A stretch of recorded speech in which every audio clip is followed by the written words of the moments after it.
An eyewitness of the Passion of Christ? How does that work? You've been to church a million times. You have heard the Passion of Christ read to you, multiple readers up on the altar, and it's fine. But then Tracy came along in my life and was on the Touched by Heaven podcast, and what she experienced, you need to hear. And I want you to hear that today. Welcome to Men's Morning Light. I'm Trapper Jack. Tracy, who is she? She's someone who had this experience at a prayer service. And within the prayer service, there was communion, and there weren't enough chairs around, so she dropped to her knees on the floor, and in that moment, everything went black for her. And she suddenly felt she was outside, and it was cold, and she felt somebody was near her who was suffering. And thus began the Passion with Tracy.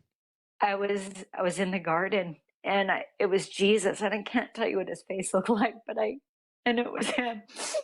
And I looked at him, and as soon as I knew the agony was that it was time for the cross to come really soon, I was aware of my sin. Every sin in my life just popped up before my face. And I thought, oh no, I brought him here to this point. And he felt me feel that. And it interrupted his Father, if this cup could pass moment. He felt me feel guilt for my life, and he stopped me and he looked at me and he said, no, don't feel that. He said, I'll do this for you. And the next thing I know, I could feel anger and frenzy. And I look to my left and I see this mob of people coming up the hill with torches and angry. There's so many men coming up. I saw the struggle. I saw the ear get cut off. I saw Jesus put it back on, and he looked at me. He said, stop this fighting. I'll do this for you. And the next thing I remember, it was in a cold stone courtyard, and they had a bag over his head and they were beating him. And I thought, why isn't he angry? Because I could feel what he was feeling, and he was not angry. He was just tolerating what they were doing, almost like, let's just get through this. Let's just get through this. And I was sad watching it. And at every point, he said, I'll do this for you. After they took him, started whipping him, it was like every lash that he took, his heart was that he was pulling it off of us. He was so happy to take it off of us. It was like one less for them.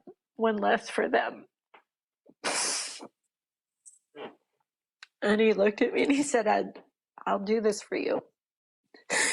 And then when they put the cross on him and made him walk, every time he fell, there's no way that this weak body is going to keep me from going all the way. And every time he pushed up with the cross, it was with determination that nothing would stop him from delivering us. So every time he stood up, he said, I'll do this for you.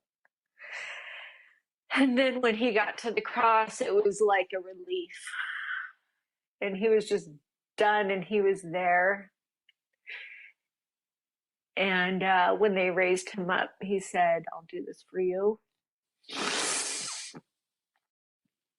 And once they raised him up all the way and the cross went down, it went completely black for me.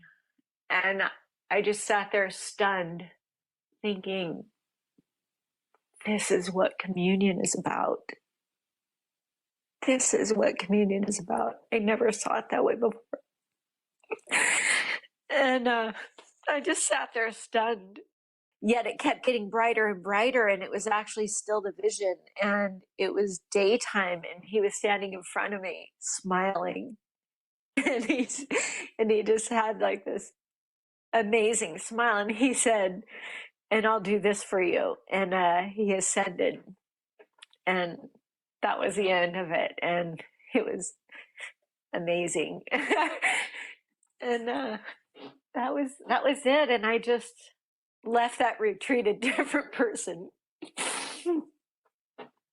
Grateful. Wow, grateful. We're grateful to you, Tracy, for sharing this story. That version of the Passion of Christ changed me. That one changed me. Especially when you hear a gospel every year. Palm Sunday, we get the multiple readers and all that, and it's like, here we go again, yeah, and then you hear that, and sometimes it can hit you as passionless.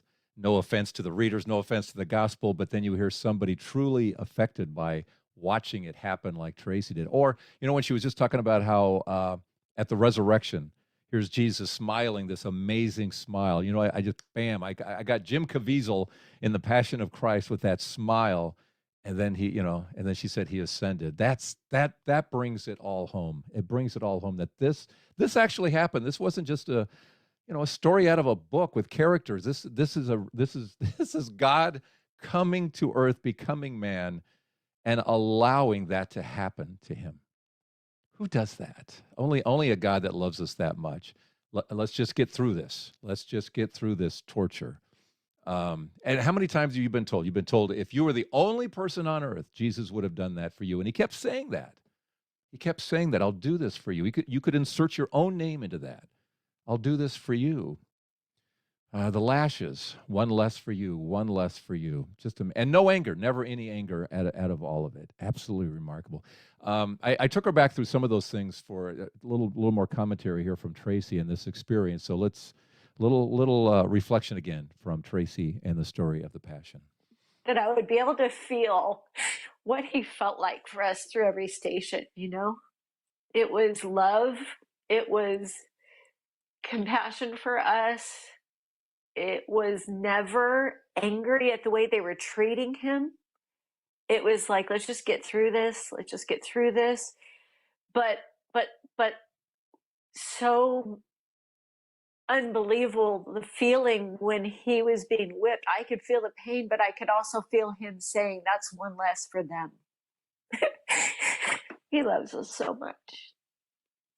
Oh, you saw the resurrected Christ too, then. Unbelievable. Why, Lord? I mean, I'm a mess. I don't know why. Watching him crucified. You actually get to see the nails go into him? Yeah. You saw that part too? Yeah, everything. Tell me about the part where they're nailing nails into his body. Pain. It's not like, he was God, but he was man. So he felt everything. But his heart was never, his heart was, Father, forgive them. They don't know what they're doing. If we knew who he was, we would have never done that. And he felt the pain. But at that point, what I was feeling from him is, I'm almost done with this. Almost done with this torture. It was never anger towards anybody, ever. There was times of pain, but, the biggest shock for me was when he was being beaten, because I was indignant. How can they do that to God? And why aren't there angels just getting these people? Why is there such peace, and why is he just still and just letting it happen? Why isn't he mad? Because this is what he had to go through for us, and the biggest one was when he was being whipped, and he was saying, that's one less for them, one less for them. Every whip on him was pulling punishment off of us. By his stripes, we are healed. And then when he was pushing up with the cross, like, there's nothing that's going to stop me from going all the way for them. Determination. So his heart, is just so for us. How much does he love us? Look at the cross. His arms are outreached. It's like, how much more could anybody do? No more. Thanks, Tracy. I love I'm a mess. We should all be a mess at the Passion, read the way it was right there, in a way that wasn't read at all. Just somebody telling a story of her own experience. That absolutely beautiful. Let's just finish out with a prayer here. And by going back to that cross, Thank you, Jesus, for doing that, allowing that. I'll do this for you. Beautiful. Thank you for that. Thank you for allowing Tracy to experience what she experienced so that she can share it with us. Thank you for allowing people like St. Padre Pio to experience the wounds, your wounds, so that we can understand in this day and age that this really happened 2,000 years ago and what you have endured for us. Thank you for bringing the passion of Christ to life for us. And thanks for watching Men's Morning Light. See you next week. I'm Trapper Jack.